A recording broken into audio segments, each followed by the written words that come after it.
ಆಶ್ರಮಕ್ಕೆ ತುಂಬಾ ದೊಡ್ಡ ಇತಿಹಾಸವೇನೂ ಇಲ್ಲ. ಈ ಆಶ್ರಮದ ಸಂಸ್ಥಾಪಕರು ಖುದ್ದು ಅವಧೂತ ಸ್ವಾಮಿಗಳು. ಅವರ ಪವಾಡಗಳ ಬಗ್ಗೆ ಇಲ್ಲಿ ದಂತಕಥೆಗಳೇ ಇವೆ. ಆದರೆ ಅದಕ್ಕಿಂತ ರೋಚಕವಾದ ಕಥೆಗಳು ಈಗ ಅವರ ಸಾವಿನ ಬಗ್ಗೆ ಇವೆ ಅನ್ನೋದು ವಿಚಿತ್ರ ಮತ್ತು ವಿಪರ್ಯಾಸ.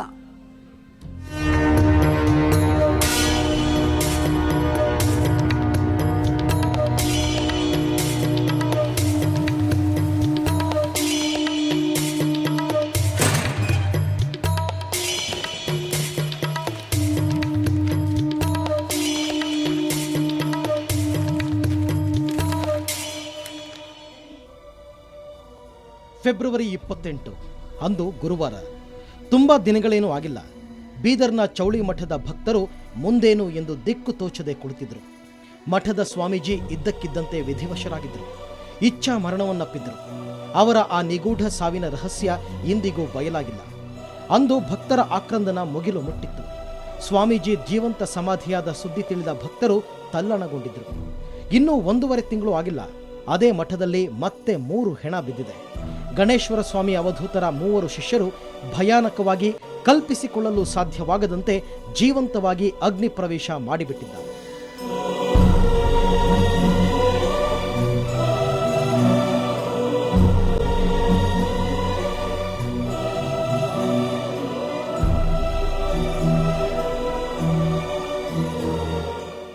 ಆಗ ಚೌಳಿ ಮಠದ ಸ್ವಾಮೀಜಿ ಒಂದು ಪತ್ರ ಬರೆದಿಟ್ಟಿದ್ರು. ಆ ಪತ್ರವನ್ನ ನೀವು ಇನ್ನೊಮ್ಮೆ ನೋಡಬೇಕು ಮತ್ತು ಕೇಳಬೇಕು. ಇದು ವಿಷಯ. ಅವಧೂತ ಸ್ವಾಮಿಗಳು ಯಾವ ಭಯದಿಂದ ತಲ್ಲಣಿಸಿ ದೇಹತ್ಯಾಗ ಮಾಡಿದ್ದರೋ ಅದೇ ಕೆಲಸವನ್ನೀಗ ಅವರ ಶಿಷ್ಯರು ಮಾಡಿದ್ದಾರೆ. ಆದರೆ ಇದುವರೆಗೆ ನಾಪತ್ತೆಯಾಗಿದ್ದ ಮಾರುತಿ ಸ್ವಾಮೀಜಿ ಎಲ್ಲಿದ್ದಾರೆ ಅನ್ನೋ ಸತ್ಯ ಗೊತ್ತೇ ಆಗಿಲ್ಲ. ಸ್ವಾಮೀಜಿಗೆ, ಮಠದ ಭಕ್ತರಿಗೆ, ಆಶ್ರಮವಾಸಿಗಳಿಗೆ ಕಿರುಕುಳ ನೀಡುತ್ತಿದ್ದ ಘಾತುಕರು ಯಾರು ಅನ್ನೋದು ಗೊತ್ತಾಗಿಲ್ಲ. ಒಂದು ರೀತಿ ಅದು ಏನೋ ಗೊತ್ತಿಲ್ಲದ ಭಯಾನಕ ಸ್ಥಿತಿ. ವಿಚಿತ್ರ ಅಂದರೆ ಫೆಬ್ರವರಿ 28ರಂದು ಮೃತಪಟ್ಟಿದ್ದ ಅವಧೂತರ ಮೃತದೇಹವನ್ನು ಪೋಸ್ಟ್ಮಾರ್ಟಮ್ ಕೂಡ ಮಾಡದೇ ಸಮಾಧಿ ಮಾಡಲಾಗಿತ್ತು. ಈಗ ಅವರ ಶಿಷ್ಯಂದಿರ ಮೃತದೇಹಗಳು ಪೋಸ್ಟ್ಮಾರ್ಟಮ್ ಕೂಡ ಮಾಡಲಾಗದಷ್ಟು ಸುಟ್ಟು ಕರಕಲಾಗಿ ಹೋಗಿವೆ.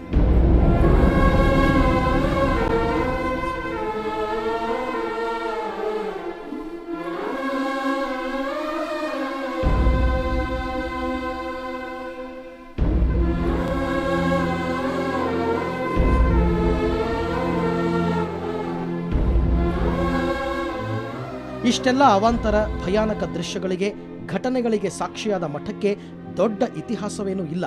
ಫೆಬ್ರವರಿಯಲ್ಲಿ ನಿಗೂಢವಾಗಿ ಸಾವನ್ನಪ್ಪಿದ ಗಣೇಶ್ವರ ಸ್ವಾಮಿ ಅವಧೂತರೇ ಈ ಮಠದ ಸಂಸ್ಥಾಪಕ.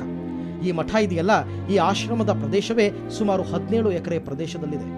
ಆ 17 ಎಕರೆ ಭೂಮಿಯನ್ನ ಯಾರೋ ಭಕ್ತರೊಬ್ಬರು ದಾನ ಕೊಟ್ಟಿದ್ದಾರೆ.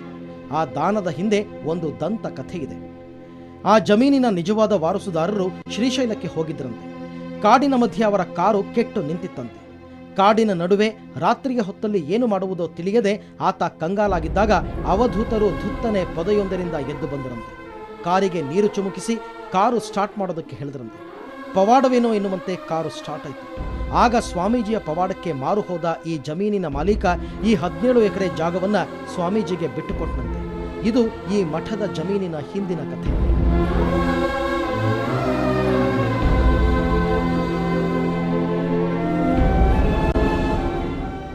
ಇಷ್ಟೆಲ್ಲ ಆದಮೇಲೆ ಈ ಮಠ ಪವಾಡಗಳಿಂದಲೇ ಸ್ಥಳೀಯರ ಭಕ್ತಿಗೆ ಪಾತ್ರವಾಗಿದೆ.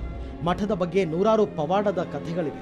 ಆದರೆ ಇಷ್ಟೆಲ್ಲ ಪವಾಡ ಮಾಡುತ್ತಿದ್ದ ಸ್ವಾಮೀಜಿಗೆ ತನ್ನನ್ನು ಮತ್ತು ತನ್ನ ಭಕ್ತರನ್ನು ಹಿಂಸಿಸುತ್ತಿದ್ದ ಸಮಾಜ ಘಾತುಕರನ್ನು ತಡೆಯಲು ಸಾಧ್ಯವಾಗಲಿಲ್ಲ ಅನ್ನೋದು ವಿಚಿತ್ರ ಮತ್ತು ಅಷ್ಟೇ ಸತ್ಯ.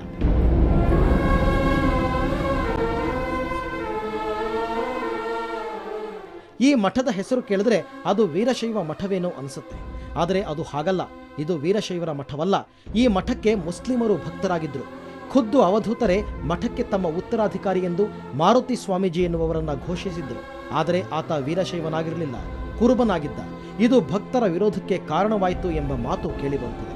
ಒಟ್ನಲ್ಲಿ ಸ್ವಾಮೀಜಿ ಜಾತಿ ಬಿಟ್ಟರೂ ಅವರನ್ನ ಜಾತಿ ಬಿಟ್ಟಿರಲಿಲ್ಲ. ವಿರಕ್ತನಾದ ಮೇಲೆ ಯಾವ ಜಾತಿಯಾದರೇನು ಎಂಬ ಅವರ ಕ್ರಾಂತಿಕಾರಿ ಮನೋಭಾವವೇ ಇವರೆಲ್ಲರ ಸಾವಿಗೆ ಕಾರಣವಾಯ್ತಾ ಗೊತ್ತಿಲ್ಲ. ಮಠದಲ್ಲಿ ಮಾತ್ರ ಸಾವಿನ ಕೇಕೆ ಮತ್ತೆ ಮತ್ತೆ ಕೇಳಿ ಬಂದಿದೆ. ಚೌಳಿ ಮಠ ಈಗ ಸಾವಿನ ಮಠವಾಗಿ ಹೋಗಿದೆ. ಆ ಮಠವನ್ನ ಕೊಂದ ಕೊಲೆಗಾರರು ಯಾರು ಅನ್ನೋದು ಗೊತ್ತಾಗದ ಹೊರತು ಯಾರೊಬ್ಬರೂ ನೆಮ್ಮದಿಯಾಗಿರಲು ಸಾಧ್ಯವಿಲ್ಲ.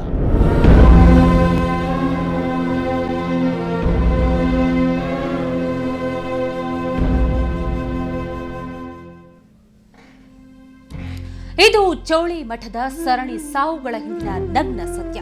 ನಿಜವಾದ ರಹಸ್ಯ ಇನ್ನೂ ಹೊರಬೀಳ್ಬೇಕಿದೆ. ನೇರ, ದಿಟ್ಟ, ನಿರಂತರ ಸುದ್ದಿಗಾಗಿ ನೋಡ್ತಾ ಇರಿ ಸುವರ್ಣ ನ್ಯೂಸ್.